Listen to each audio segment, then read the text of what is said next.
Muy buenos días y bienvenidos a nuestra sesión general del Centro Médico ABC. Como cada segunda semana del mes corresponde al área de investigación y este mes agradezco que el Departamento de Enfermería haya aceptado la invitación. El Departamento de Enfermería presentará 2 trabajos al respecto de su área. Quisiera mencionar y felicitar al Departamento de Enfermería por su reciente acreditación Magnet, donde de hecho uno de los rubros a evaluar era que participaran activamente en investigación. Y debo decir que nuestro departamento de enfermería lo cumple con creces. Tenemos al personal de enfermería en los comités, tenemos al personal de enfermería evaluando protocolos y tenemos al personal de enfermería realizando protocolos. De hecho, están dentro del top 10 de las áreas de nuestro hospital que más tienen protocolos de investigación. Sin más preámbulos, doy la bienvenida a la maestra Facio, que va a presentar su trabajo. Gracias, doctor. Gracias a todo el auditorio por estar aquí. Hoy vamos a hablar de violencia hacia el personal de enfermería en el ambiente laboral. Es una investigación que terminamos hace 2 años más o menos. En el equipo colaboró la maestra Patiño, la licenciada en enfermería Fabiola Chombo, Arminda Hernández, Sandra Castillo e Isabel Vega. Y bueno, como una pequeña introducción hacia violencia laboral, este es un problema de salud pública porque va en ascenso en todo el mundo. De hecho, este estudio está solamente enfocado en enfermería, pero la violencia laboral en el sector salud es muy amplia, es cada vez mayor la prevalencia, y por eso es considerado un problema de salud pública. Las diversas organizaciones han lanzado campañas o estrategias a nivel internacional para poder controlar este problema. La Campaña Mundial de Prevención de la Violencia, las directrices internacionales y la reforma laboral en México son parte de las estrategias que se han lanzado para contener esta problemática. En la literatura menciona que hay diversos autores, entre ellos los pacientes, los familiares, que son a quienes más identificamos cuando sufrimos agresión por parte de este grupo, pero también está la violencia de los compañeros de trabajo, de los supervisores o del jefe, o en su defecto para otras áreas de quienes tienen mayor jerarquía. Una de las cosas que expone la literatura es que en nuestra área del sector salud la violencia está bastante normalizada. De hecho, forma parte de nuestra formación como profesionales de la salud.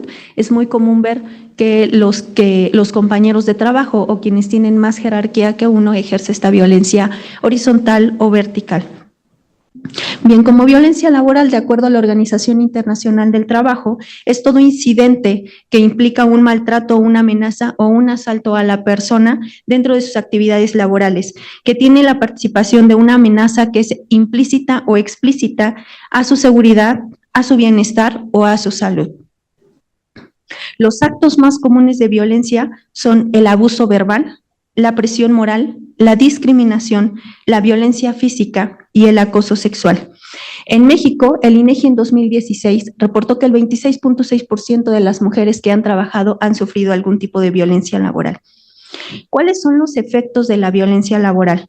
Impacta en varias cosas, en la satisfacción laboral, por supuesto, pero también impacta a nivel organizacional en la retención del personal, en la calidad de atención del paciente, genera ausentismo laboral y genera un mayor costo para las empresas o bien para los hospitales. ¿Por qué? Pues porque hay que contratar nuevos empleados, porque hay una pérdida de las horas efectivas de trabajo, porque hay una menor calidad en la asistencia, un deterioro del ambiente laboral, un deterioro de la imagen corporativa y una menor productividad. Pero ¿qué hay sobre los efectos que son directos en la persona? Bueno, la violencia laboral tiene un efecto en la salud psicológica de la persona, en la salud física, genera estrés, genera ansiedad, genera baja autoestima, angustia emocional, incluso podemos guiarlos al suicidio. También genera insomnio, pesadillas, cefalea, problemas gastrointestinales, pérdida del apetito, angustia, dolores musculares, tensión en el cuello, en la espalda, en la mandíbula y, por supuesto, alteraciones de las relaciones familiares de quienes sufren violencia. ¿Y cuáles son los efectos directos para la práctica de enfermería? En la práctica de enfermería solemos ver que las personas profesionales generan o responden con irritabilidad ante las demandas de los pacientes y de la organización. Es decir, atienden al paciente con una irritabilidad, ¿no? Se les pide algo por parte de la institución y siempre hay una respuesta con cinismo, con irritabilidad, hay un trato despersonalizado hacia el paciente y la familia, una incompetencia del personal para desarrollar su práctica y pérdida de motivación hacia el trabajo. Por todo esto surge la pregunta de investigación. ¿Cómo se relaciona la presencia de violencia laboral hacia el personal de enfermería y su satisfacción laboral? ¿Cómo justificamos esto en nuestro ambiente? Bueno, en el Centro Médico ABC nosotros tenemos un código blanco que se activa por parte de quien está presenciando o sufriendo algún tipo de violencia.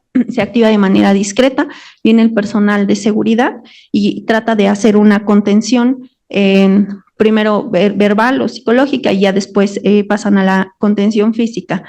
Sin embargo, cuando nosotros planteábamos este protocolo, faltaba reconocer los riesgos. Hoy tenemos la aplicación de la norma 035, pero podría decir que faltan mejorar las intervenciones que tenemos, implementación de una vigilancia, el historial del comportamiento violento tanto de pacientes, familiares como de los mismos colaboradores del Centro Médico ABC, un récord acerca de enfermedades mentales, un récord acerca del uso de sustancias psicotrópicas y, por supuesto, detectar las señales de aviso, que son actitudes agresivas, manifestación de irritación o alto tono de voz. Los objetivos fueron demostrar la relación que existe entre la violencia laboral y la satisfacción laboral del personal de enfermería. Como objetivos específicos tuvimos identificar el tipo de violencia, reconocer al agresor principal y determinar la satisfacción laboral. Fue un estudio observacional, transversal, retrospectivo, comparativo.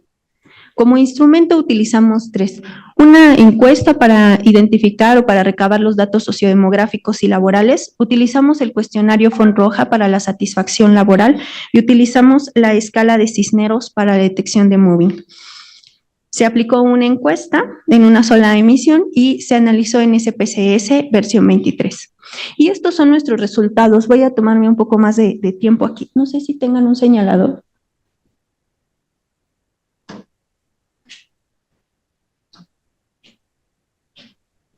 O aquí utilizo el puntero. A ver. ¿Sí?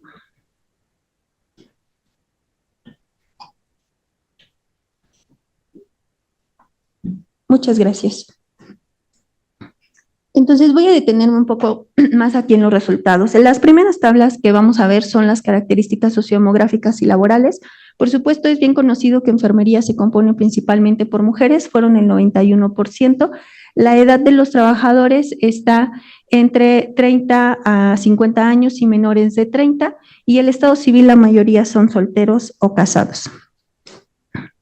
En cuanto al nivel académico, el 65% cuenta por lo menos con licenciatura, y el 52% está en la categoría de licenciado en enfermería. Cabe mencionar que, por supuesto, los posgrados están aquí, solo que no existe la categoría de posgrado en nuestro tabulador. Y bueno, respecto al área, 48% que respondió pertenecen al área de hospitalización, todos los servicios de hospitalización. Los campus estuvieron más o menos equivalentes, 50% para Santa Fe, 49% para Observatorio, y el 46% pertenece al turno matutino. En cuanto a la actividad laboral, 50% de los participantes está entre 1 y 5 años de antigüedad laboral, 93% únicamente cuenta con este empleo, y igual más o menos proporcional, 40% hace menos de 1 hora de traslado y 58% hace más de 1 hora o igual a 1 hora de traslado. Y aquí me voy a ir un poco más despacio. Estas son las tablas donde ya empezamos a ver la comparación entre grupos, y aquí vamos a ver el grado de violencia, que lo tenemos acá en las filas, contra cada uno de los autores posibles según señala la literatura. Entonces vemos que de manera general el 31% de la violencia es generada por nuestros propios compañeros de trabajo, que se llama violencia horizontal, y el 34% es generado por el jefe o supervisor, que es violencia vertical. Cuando vamos a ver el grado de violencia que genera cada uno de ellos, vemos que el paciente y la familia, que solo genera el 19% de esta violencia, la genera en su mayoría de grado medio y de grado alto. Voy a detenerme para explicar ¿Qué cosa engloba cada uno de los grados? El grado bajo tiene que ver con condiciones de trabajo básicamente, que es que no tengan los recursos necesarios, que se le asignen más pacientes de los que deben de tener, que pasen más horas laborando, que se pongan en riesgo, por ejemplo, entrar con un paciente aislado cuando la persona tiene factores de riesgo que la condenan a tener esta enfermedad. Grado bajo es una de las violencias que menos se presentó. Grado medio son todo lo que tiene que ver con violencia psicológica, humillaciones, burla, aislamiento, aseveraciones u observaciones negativas sobre su persona, sobre su capacidad para hacer el trabajo. Todo esto está aquí en grado medio. Y grado alto consideramos la violencia física y la violencia sexual. Entonces, me regreso, cuando veíamos al grupo de paciente y familia, vemos que la mayoría tiene un grado de violencia medio y nada despreciable, un 18%, un grado de violencia alto.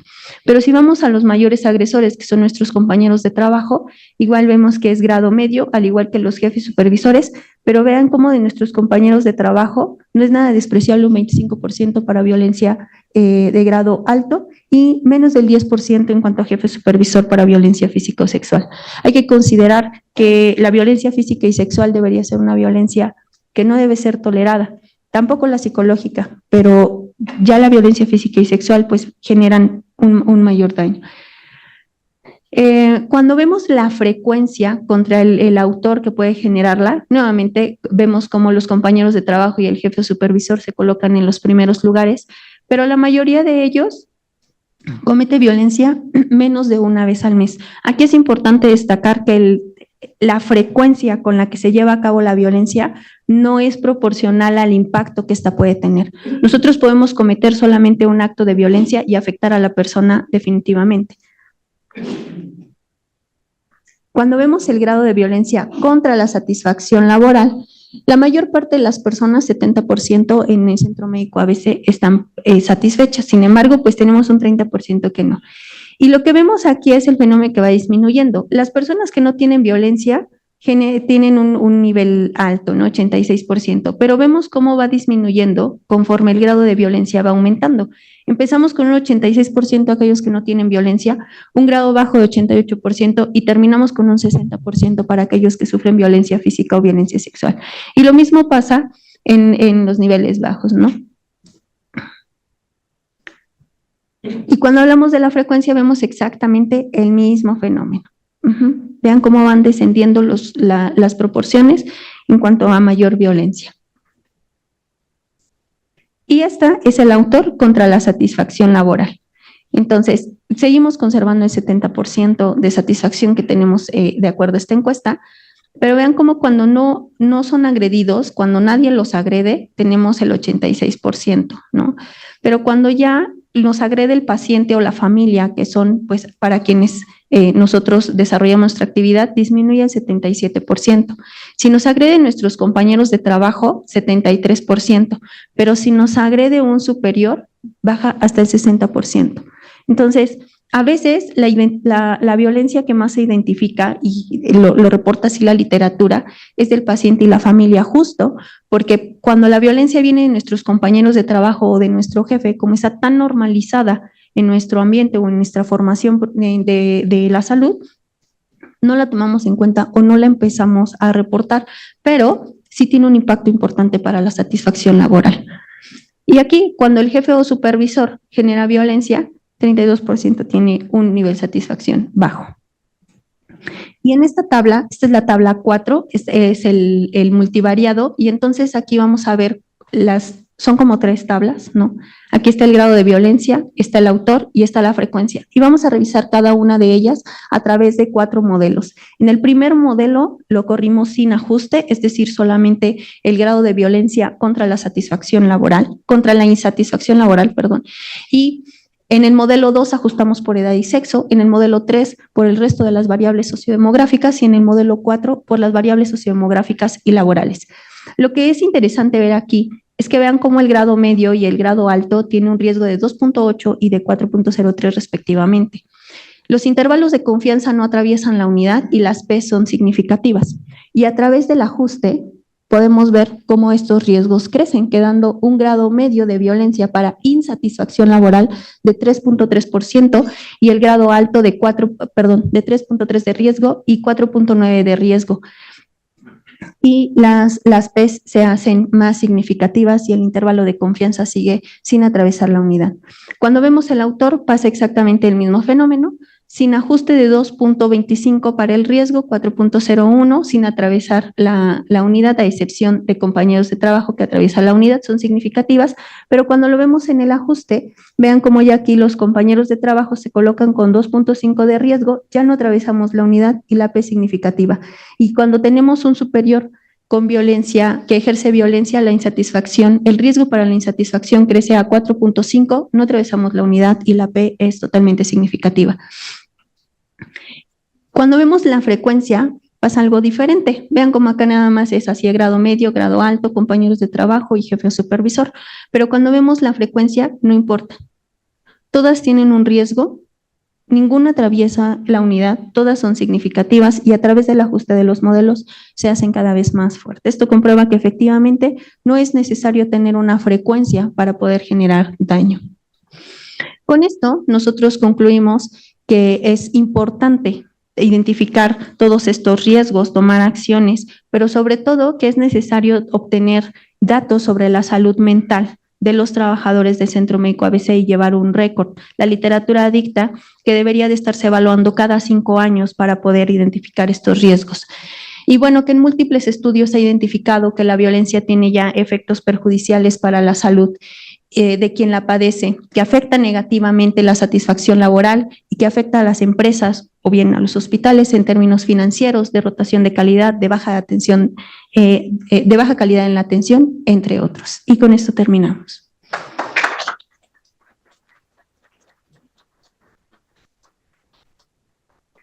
Muchas gracias, maestra Facio. Como siempre, tocando puntos álgidos de la cofradía médica, pero me parece que es una palpación necesaria para hacer cambios al respecto. Yo quisiera preguntarle respecto a su trabajo. Desde que yo era interno, residente, hace muchos años, parece un axioma en la formación del médico que dice, en mis tiempos de eso no nos quejábamos, ¿no? En mis tiempos todo era diferente. Entonces yo quisiera preguntar si hizo algún ajuste por edad, tratando de ver si entre más jóvenes se percibe más o menos la violencia.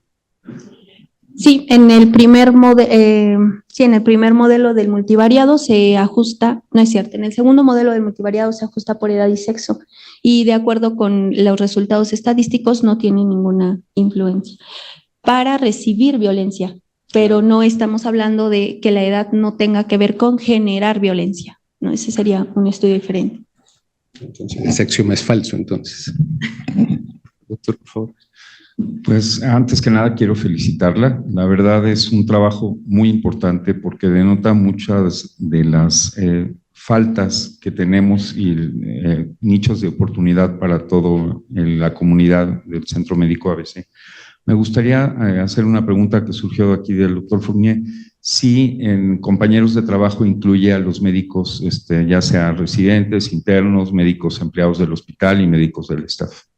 Claro, compañeros de trabajo incluye a todo colaborador del Centro Médico ABC, personal de enfermería, residentes, médicos del staff, administrativos, todos aquellos que no ejercen una jerarquía en el organigrama. ¿Alguna pregunta aquí en Observatorio o en Santa Fe? En el chat. Por favor, Juan. Yo quisiera felicitar a todo el equipo de enfermería y a Nancy. Es impresionante el trabajo que han hecho y el desarrollo que han tenido en la parte de investigación. Ella es alumna ahora de doctorado, pero claramente ha superado muchas de las limitaciones que en el área de la salud tenemos para hacer investigación, creer que es algo más básico. Y esto es sumamente importante para ir resolviendo nuestros problemas cotidianos. Es importante también mencionar que este artículo ya lo publicaron. No tan solo está hecho, sino ya está publicado a nivel internacional. Entonces creo que sus esfuerzos de todos ustedes también pueden retribuir a mejorar las condiciones del hospital. En Zoom, ¿hay alguien que quiera levantar la mano? Acá. En presencial. Sí, tenemos a la... No en Zoom, en presencial. Bueno, pues sí, me uno, perdón, a las felicitaciones que recibe Nancy. Y quiero comentar que cuando el equipo de investigación liderado por Nancy presentó los resultados, pues sí fue un impacto para el grupo porque pues como que no quieres escuchar o hay un poco de resistencia de escuchar este tema.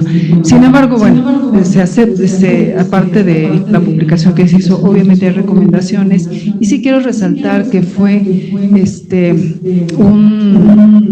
los resultados fueron un soporte para la creación de un manual de cero tolerancia a la violencia que tiene el Centro Médico ABC. Seguramente toda la gente que está en el Centro Médico ABC saben que se ha difundido el Código de Ética, que se actualizó, el Código de Ética y Conducta Institucional, y un elemento importante, un anexo importante del código es el manual de cero tolerancia a la violencia. De hecho, se ha conformado un comité de violencia en el cual las denuncias que se hacen por el medio que la organización, las personas de la organización decidan, llegan a ese comité, se analizan y pues son procesada esta información con ese manual. Entonces, esta investigación sirvió de soporte para crear ello. Ese es mi comentario y felicidades, Nancy. Gracias, doctor. Gracias. En Santa Fe, a ver si está Sí, abierto el Ariel. micrófono. Sumarme a la felicitación para Nancy por este trabajo y qué bueno que tenemos un código de cero tolerancia a la violencia. Este trabajo da para mucho más. Si pudieran hablar de cómo estratificar en la jerarquía de la violencia que ustedes han encontrado en el personal de enfermería, porque sí interesaría mucho saber si esto viene de parte, cuando hablas de compañeros de trabajo, si son del cuerpo de enfermería o si son médicos. En el cuerpo médico del Centro Médico ABC también tenemos medidas muy estrictas para este tipo de problemas. Gracias, doctor. Sí, la verdad es que hicimos inicialmente cuando empezamos a hacer las tablas para los resultados, sí dividimos, ¿no? De compañeros de enfermería, de médicos del staff o de algún otro colaborador del Centro Médico ABC. Tenemos esos datos, ya no se desmenuzaron en la publicación y en las tablas que presentamos normalmente, pero si alguno de ustedes quiere conocer esos datos, con gusto puede acercarse a la unidad de investigación para que les demos el detalle. En el chat pregunta la doctora Faride, dice, buenos días, el porcentaje de violencia alta que describe es alto. ¿Puede escribir de ese porcentaje qué ocurre con la violencia sexual? La verdad es que es un punto bastante complicado. El acoso, bueno, desde el acoso hasta la violencia ya sexual, no física, es muy complicado de demostrar. Una de las cosas que más nos preocupa en ese aspecto es que principalmente la violencia sexual hacia las mujeres es muy complicada porque puede ir desde miradas, desde roces muy sutiles, ¿no? Desde palabras, actitudes, y eso es difícil de comprobar. A mí me gustaría en este punto decir que hasta el momento, por lo menos en lo que yo tengo conocimiento, hasta el momento no hay una estrategia dentro del Centro Médico ABC que esté combatiendo la violencia sexual. Sobre todo hacia las mujeres. Creo que sería importante que nosotros mismos estemos generando conciencia, que hagamos un grupo, una red de apoyo entre mujeres para que este tipo de violencias pues puedan irse mitigando, ¿no? Y que podamos ser mucho más sororas, que podamos apoyarnos frente a esas cosas y no estar de alguna manera poniendo en tela de juicio cuando una mujer se siente acosada.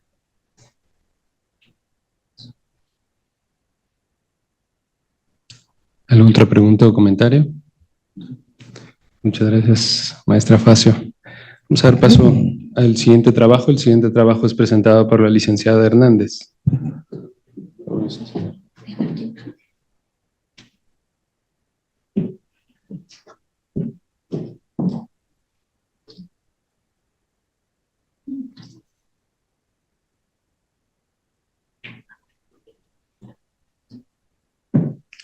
Hola, ¿qué tal? Muy buenos días. Yo les voy a presentar la investigación de enfermería, asociación entre la gestión del cambio y la actitud ante el cambio en el personal de enfermería y servicios auxiliares. Las investigadoras en este artículo es la maestra Nancy Facio, la maestra Angélica Patiño, la licenciada en enfermería Elvia Vargas, licenciada en enfermería Montserrat Puebla, licenciada en enfermería Jessica Saavedra y una servidora, Pamela Hernández. Muy bien, entendemos que para que el cambio, o es necesario el cambio en los diferentes desarrollos organizacionales, esto va a depender de la eficacia y la estabilidad de la organización, los comportamientos culturales y la relación que va a existir entre el macroambiente, la decisión estratégica empresarial y la respuesta por los miembros de la organización. El cambio se va a ver influenciado tanto por factores exógenos como por factores endógenos. Para los factores exógenos vamos a comprender todos aquellos que fueron o que están fuera del hospital o de esta institución propiamente hablando. Uno de ellos son las nuevas tecnologías. Las tecnologías, como nosotros sabemos, pues día a día van evolucionando y es necesario que nosotros como una institución de salud estemos actualizados y estemos preparados para responder para nuestros pacientes. Otro de los factores que influye son los cambios de los valores de la sociedad. Eso tiene que ver con las diferentes generaciones que estamos relacionándonos en este ambiente y cómo la sociedad los va a percibir. Para el factor de nuevas oportunidades, voy a bajar de texto. Para el factor de nuevas oportunidades, comprendemos que eso tiene que ver con el mercado y cómo las empresas van a responder ante las necesidades de la población para las necesidades que tiene esta misma. Por ejemplo, para que nosotros o para que el hospital haya decidido hacer ginecobstetricia solamente en Santa Fe y que aquí se haya quedado, por ejemplo, centro de cáncer. Esas son algunas respuestas que va a dar la propia institución ante las necesidades del mercado de las diferentes poblaciones. Y otro factor que tenemos son las limitaciones del ambiente, en las cuales comprendemos que van a haber diferentes factores que van a estar relacionados, como los factores económicos, los factores políticos, legales y sociales.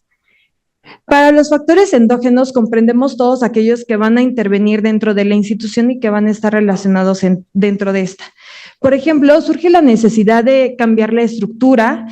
Bien, también la necesidad de cambiar el comportamiento de las personas que intervenimos dentro de esta, y este cambio siempre va a ser dentro de la organización. Y se hace también una interacción de los participantes y hay que tomar en cuenta las diferentes tensiones que van a surgir entre estos, principalmente por la diferencia entre los objetivos y los intereses que van a tener los participantes con los de la empresa. Cuando un cambio se lleva a cabo, nosotros no estamos en constante mejora continua. Esto va a favorecer que el aprendizaje se está actualizando y por ende, pues también implica una transformación, no solamente en la empresa, sino también en todos los colaboradores que estamos interviniendo en esta. Las fases del cambio están propuestas por la teoría de Lewis, en la cual son 3 etapas. Habla de diagnóstico y preparación, el cambio como tal ya implementado y una fase de consolidación o refuerzo. Para la teoría de innovación de Rogers, en la cual se van a ver inmersas esas teorías de Lewis, donde vamos a hablar de conocimiento, aquí va a ser la razón de ser, o sea, ¿por qué es necesario este cambio? Y es importante que cuando nosotros como empresa identifiquemos que es necesario ese cambio, le hagamos saber a nuestros colaboradores por qué es necesario este cambio. Para la fase número 2 es la fase de persuasión, en donde aquí vamos a identificar a los adoptantes de la práctica y estos van a adoptar o van a apoyar en el cambio de la estructura.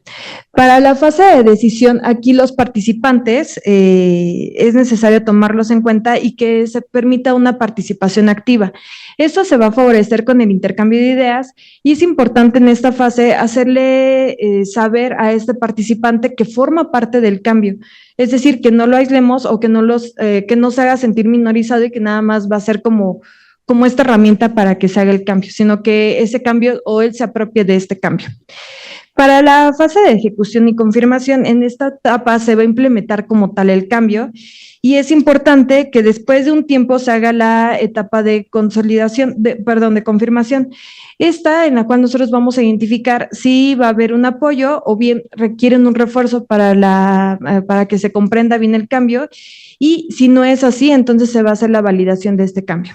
Para la fase número 6, que es la fase de implementación, nosotros no lo analizamos por el tipo de estudio que se hizo.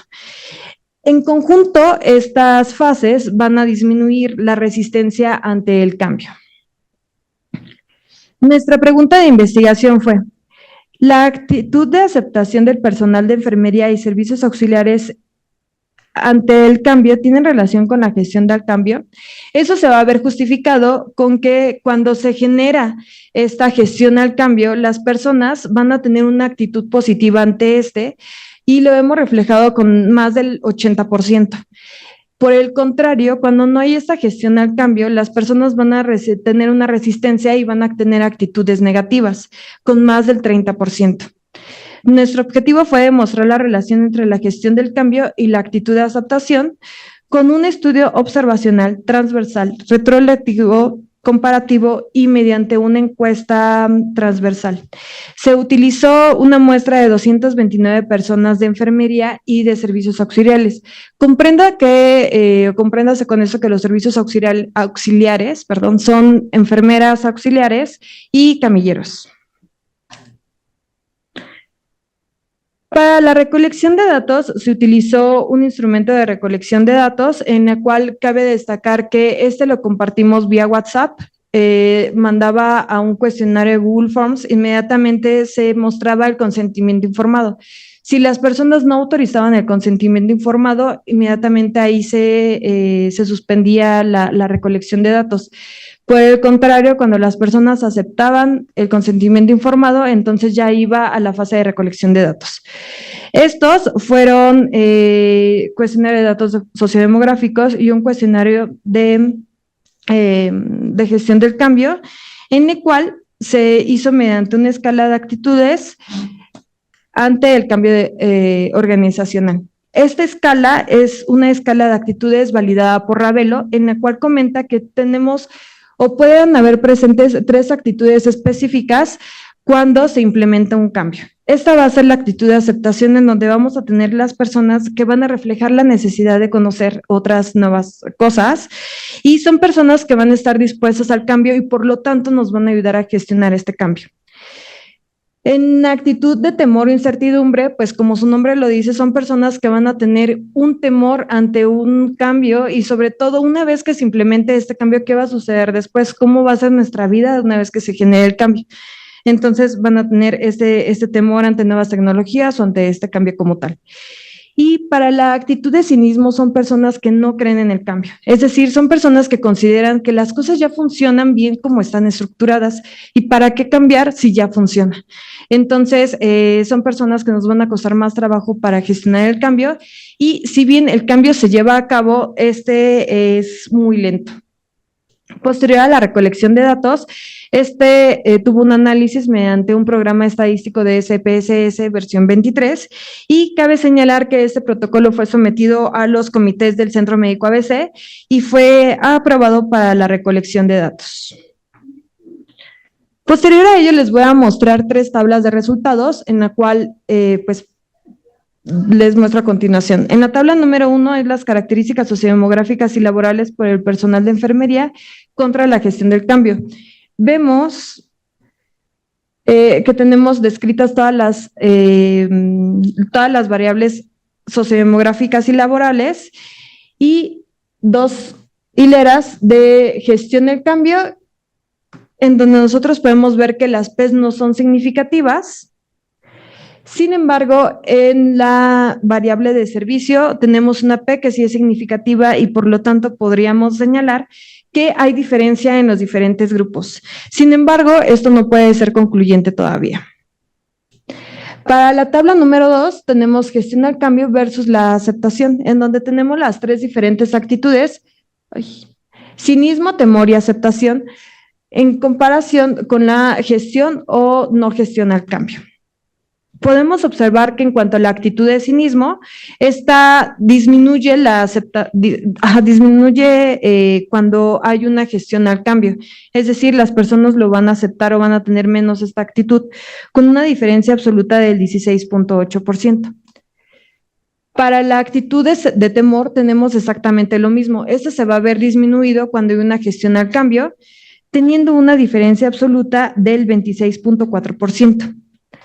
Pero para la actitud de aceptación sucede todo lo contrario. Cuando hay una gestión al cambio, la actitud de aceptación aumenta, teniendo una diferencia absoluta del 14.8%. Y lo innovador de esta investigación es que nosotros nos dimos cuenta que habían personas que no presentaban ninguna de esas actitudes. Ravelo, como ya les comenté, comenta, o no recuerdo si les comenté, que pueden haber personas que presentan una o dos o incluso las tres actitudes al mismo tiempo cuando se hace esta gestión al cambio. Sin embargo, nosotros nos dimos cuenta que había personas que solamente aceptaban. Entonces, a esta nueva categoría nosotros le denominamos aceptación total, en la cual podemos ver que de igual forma aumenta cuando se genera una gestión al cambio, en la cual tenemos una diferencia absoluta del 19.5. Podríamos decir aquí que si hay gestión al cambio, entonces hay diferencias significativas para presentar o no esas actitudes. Y en la tabla número 3 es el multivariado, en la cual podemos ver que ajustamos 4 modelos. En el primero vemos que no tiene ajuste, solamente lo comparamos con la gestión al cambio. En el modelo número 2 ajustamos por edad y sexo. En el modelo número 3 ajustamos por el resto de las variables demográficas, sociodemográficas. Y en el modelo número 4 ajustamos las variables laborales y las variables sociodemográficas. Podemos observar con esto que el riesgo, sin correrlo, tenemos un riesgo de 1.829, donde el intervalo de confianza no atraviesa la unidad y tenemos una P significativa. Y esto se va a mantener cuando corremos los diferentes modelos, teniendo en el último que nuestro riesgo es del 2.006, el intervalo de confianza sigue sin atravesar la unidad y nuestra P sigue siendo significativa. Y si recuerdan, en la tabla número 1 podíamos decir que habían diferentes grupos en cuestión al servicio. Sin embargo, cuando hacemos el análisis acá, nos damos cuenta que no hay una diferencia significativa y por lo tanto podríamos decir que no hay diferencia en los diferentes grupos. Perdón.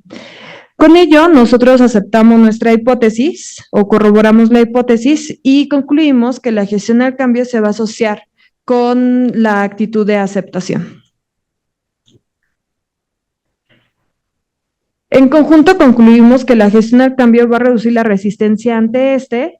Es importante identificar las características de la población. Esto va a permitir que se generen estrategias específicas por grupos y que esto va a favorecer el cambio. Y bien, es también importante monitorizar la actitud del cambio con frecuencias establecidas, lo cual va a permitir el avance del desarrollo organizacional.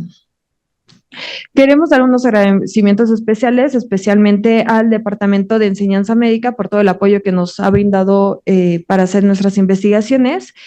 Específicamente para esta investigación, al maestro Roberto Coyoc, que es coordinador de desarrollo organizacional, nos apoyó para esta parte de gestión, y a la maestra Marlene Guadalupe López Sánchez, ella es revisora externa, la cual ha estado en constante comunicación con nosotros.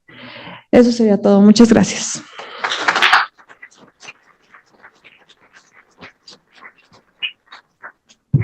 Muchas gracias, licenciada.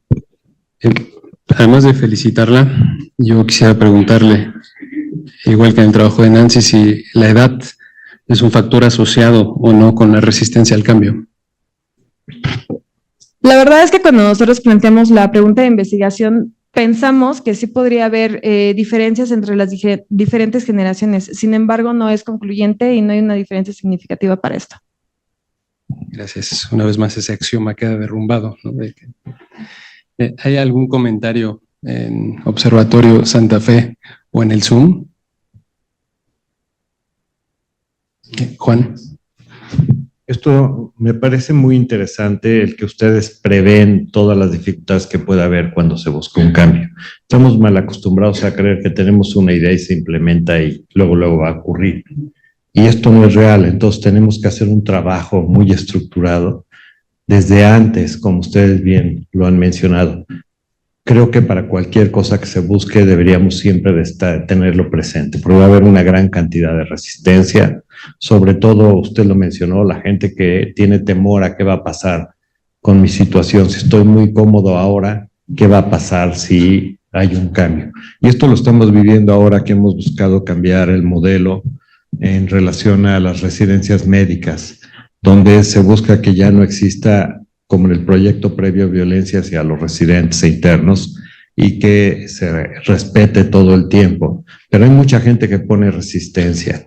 Sin embargo, conforme se va avanzando, y es un fenómeno cultural, y se ha copado una serie de lugares por los que se podría evitar el cumplir estas reglas, se ha ido mejorando poco a poco en los últimos 3 años y hay cambios dramáticos en muchos servicios donde el trato ha mejorado de manera significativa, pero uno tiene que prever todas estas dificultades si no se logra. Entonces, muchas felicidades. En realidad, yo lo aprendí de ustedes y he aprendido muchísimo cada vez que están sus propuestas, que nos permite también implementarlas en las áreas clínicas. Gracias.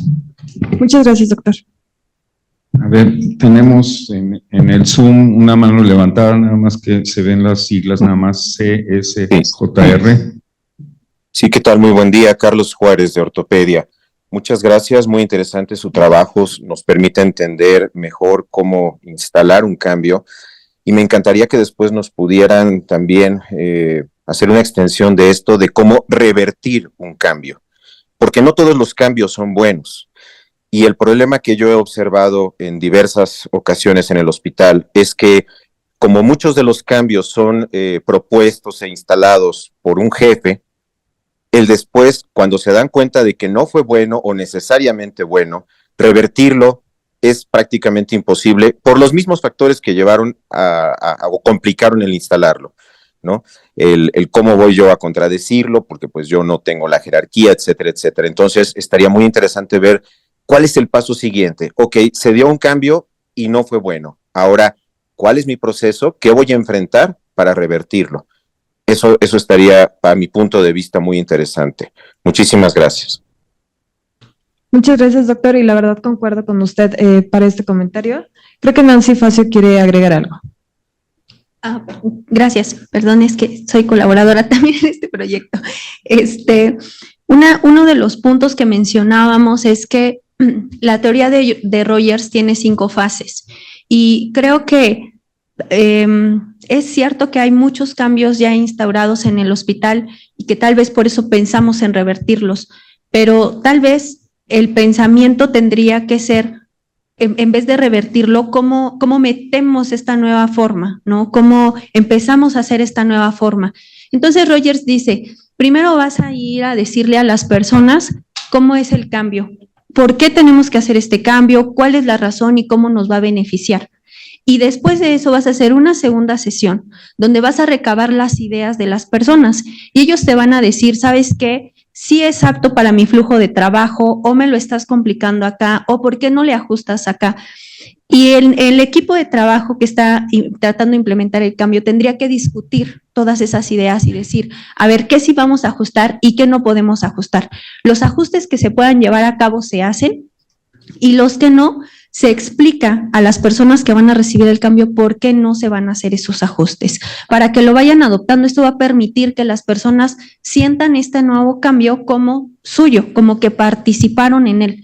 Entonces, esto es muy importante porque cuando se habla o cuando nos dice, doctor, esta parte de vienen, me dicen y pues ya está y cómo voy a discutir, tendríamos que estar abiertos, sobre todo quienes ejercemos una jerarquía, de que nos digan si está bien o no está bien. Muchas veces los cambios se piensan detrás de un escritorio y no se toma en cuenta cómo es el flujo de trabajo de las personas que van a adoptarlo. Entonces creo que tendríamos que estar empezando a migrar a esta otra forma. Y por supuesto, esta parte, justo esta segunda fase, ¿no? Habla de identificar a quienes están con una aceptación hacia el cambio. Nosotros hablábamos de una aceptación total. La literatura en cuanto a gestión del cambio habla de los champions o de los campeones y dice, vas a identificar a esas personas que ya aceptaron el cambio, que están dispuestas a ayudarte y ellos son quienes se van a quedar como un igual del resto de los colaboradores para apoyarlos y guiarlos en que se hagan de manera adecuada las nuevas directrices. ¿Cómo se identifican a estas personas? Pues aplicando la encuesta de Ravelo, ¿no? La escala de Ravelo. Entonces, lo interesante aquí sería que cuando yo voy a hacer un cambio, voy a implementar un cambio importante en mi unidad o a nivel hospitalario, esté corriendo esta encuesta y pueda ver cuál es el nivel de aceptación y pueda ver cuáles son las personas que tienen esta aceptación total para que las jale como campeones y me estén ayudando a instaurar este cambio. Creo que podría decir, ya para finalizar el comentario, que no pensaría yo en revertir un cambio, sino en reiniciarlo y meterlo de manera adecuada. Nuevamente me uno a las felicitaciones. Yo tengo una pregunta. Para los que llevamos ya más de 30 años en esta institución, hemos tenido dos tipos de cambio. Los cambios lentos, a través de los años, nuestra institución ha cambiado radicalmente. Y los cambios rápidos, cuando se implementa algún nuevo programa, o ahorita que vamos a cambiar el sistema de gestión o el sistema de expediente clínico, que van a ser cambios muy rápidos, porque una vez que se implemente, pues nos vamos a tener que adaptar muy rápido. ¿Hay alguna diferencia en estos dos tipos de cambio? ¿Ustedes pudieron medir esto o sería cuestión de otro trabajo del medir la aceptación al cambio en forma paulatina, como lo que hemos venido sufriendo o viviendo en la institución, o el cambio rápido? Bueno, doctor, básicamente lo que comentas son el cambio sin gestión del cambio y el cambio con gestión del cambio. La verdad es que sí, somos una institución que está constantemente, pero la mayor parte de los cambios, aunque se ven lentos, tiene que ver con la actitud de cinismo, porque llegan impuestos, ¿no? Llegan, hoy tienes, por lo menos así es en enfermería, llegas y, ya hoy tienes que hacer este formato, hoy ya tienes que escribir esto, no, es que hoy ya se hace de esta manera, ¿no? Y lo que vimos es que se pierde la información a lo largo de los turnos y el turno nocturno es el que menos información recibe. Entonces, esta es parte de que no se lleva adecuada metodología de gestión del cambio. Y el expediente clínico es un buen ejemplo para hablar de gestión del cambio. La verdad es que es uno de los cambios más grandes en el hospital, pero se está llevando justo con gestión del cambio. Primero hay una reunión, ¿no? Y nos empiezan a avisar, oigan, va a haber un expediente electrónico, va a servir para esto, y la información se empieza a filtrar. Y después hay reuniones en las que varios de los que estamos aquí hemos estado presentes, donde nos preguntan, ¿cuál es tu flujo de trabajo? ¿Cómo te gustaría que fuera el sistema? ¿Qué cosa necesitas? Mira, va a funcionar así, ¿necesitas algo más? Por ejemplo, de investigación nos han estado preguntando, ¿no? ¿Cómo vas a buscar? ¿Necesitas que te genere base de datos? Todas estas cosas. Cuando esta otra fase que viene, que es ya tener el expediente electrónico en nuestro sistema, es la fase de implementación. Y lo que hemos entendido en las reuniones que se tienen con el expediente clínico es que la empresa va a venir justo a hacer este coacheo y va a haber un periodo de tiempo en el que van a estar y luego nos van a dejar y luego van a regresar a preguntar cómo nos ha ido para hacer este ajuste. Entonces, creo que expediente electrónico es uno de los mejores cambios que se ha dado en la institución. ¿Más preguntas en Zoom o en el chat?